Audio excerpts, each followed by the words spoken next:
Polisi menangkap seorang pria berinisial YU 31 tahun usai melakukan pembunuhan kepada wanita berinisial MKP 34 tahun di salah satu kamar wisma di Kabupaten Sidrap, Sulawesi Selatan.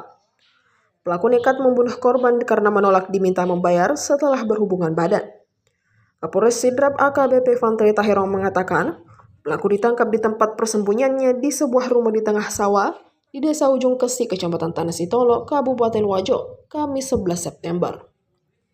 Fantri mengungkapkan bahwa pelaku dan korban berkenalan melalui aplikasi chat dan sepakat untuk bertemu di salah satu wisma di Kabupaten Sidrap. Sementara itu modus pelaku, kata Fantri, dengan melakukan hubungan badan selama 1 jam lalu membayar Rp600.000. Namun setelah selesai, pelaku tidak membayar sesuai kesepakatan. Ia berdalih durasi layanan masih tersisa 25 menit lagi. Akibatnya pelaku dan korban terlibat cekcok sehingga korban menggigit tangan pelaku, kemudian dibalas dengan mencekik korban dan menusuk lehernya dengan badik. Akibat perbuatannya, kata Fantri, pelaku dijerat pasal 338 KUHP tentang pembunuhan dengan ancaman hukuman 15 tahun penjara. Diketahui sebelumnya korban berinisial MKP ditemukan tewas bersimbah darah di kamar wisma di Kecamatan 2 Pitue, Sidrap, Jumat 5 September, sekitar pukul 21.00 WITA. Meski demikian, aksi pelaku terekam CCTV saat hendak kabur, meninggalkan korban dari kamar wisma tersebut, sehingga pihak kepolisian langsung melakukan pengejaran.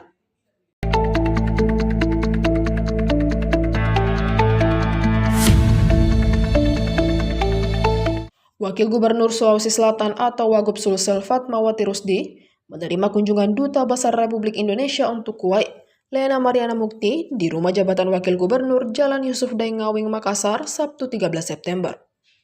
Pertemuan ini membahas peluang kerjasama antara Indonesia dan Kuwait, khususnya dalam bidang ketenagakerjaan, investasi, energi baru terbarukan, hingga promosi produk unggulan Sulawesi Selatan.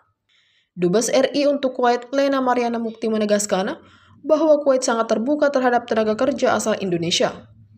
Ia menambahkan nilai mata uang Kuwait yang tertinggi di dunia menjadikan sektor ketenagakerjaan negara tersebut sangat menjanjikan. Negara ini dipandang sebagai destinasi yang potensial bagi pekerja Indonesia, terutama dari Sulawesi Selatan yang memiliki sumber daya manusia berkompetensi baik. Selain kesehatan dan manufaktur, Lena juga menyinggung sektor energi. Menurutnya potensi energi di Sulawesi Selatan dapat dikaitkan dengan kebutuhan Kuwait di sektor minyak, gas, dan energi baru terbarukan. Dubes perempuan pertama Indonesia di kawasan Timur Tengah ini juga menyoroti potensi investasi Kuwait di Indonesia. Menilai proyek PLTB Sidrap dan Jeneponto berpotensi menjadi model kerjasama energi Indonesia-Kuwait di masa depan.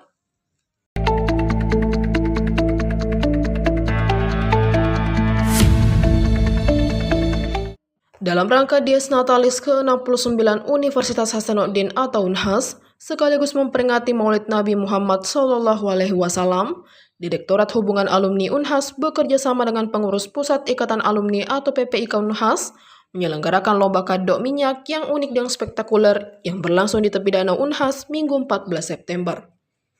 Direktur Eksekutif PPIK UNHAS Salahuddin Alam dalam sambutannya menjelaskan bahwa kegiatan ini dimaksudkan sebagai bentuk kontribusi ke UNHAS untuk alma mater. Kegiatan ini sekaligus dimaksudkan untuk melakukan revitalisasi danau UNHAS yang memiliki potensi objek wisata yang sangat unggul. Rektor UNHAS Profesor Jamaluddin Jompa mengapresiasi inisiatif yang dinilai sebagai wujud inovatif dalam memperingati Hari Besar Islam. Perayaan Maulid seperti ini bisa menjadi ciri khas UNHAS. Menurutnya, merayakan Maulid di tepi danau dengan cara seperti ini adalah bentuk indah dari tradisi dan spiritualitas. Profesor JJ juga memberikan penghargaan tinggi kepada Ketua Umum IKA UNHAS. Kampus yang besar lahir berkat kontribusi dan keterlibatan alumni. Sebanyak 33 rakit hias dengan 99 tiang berbahan dasar bambu dengan hiasan kain warna-warni diturunkan ke danau UNHAS untuk mengangkut kado minyak.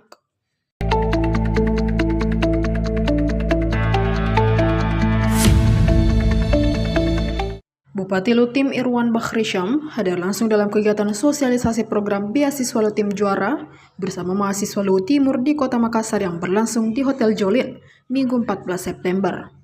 Kehadiran orang nomor 1 di Bumi Batara Guru ini disambut hangat oleh para mahasiswa yang sebelumnya banyak menyampaikan aspirasi dan keluhan terkait teknis penerapan program beasiswa tersebut.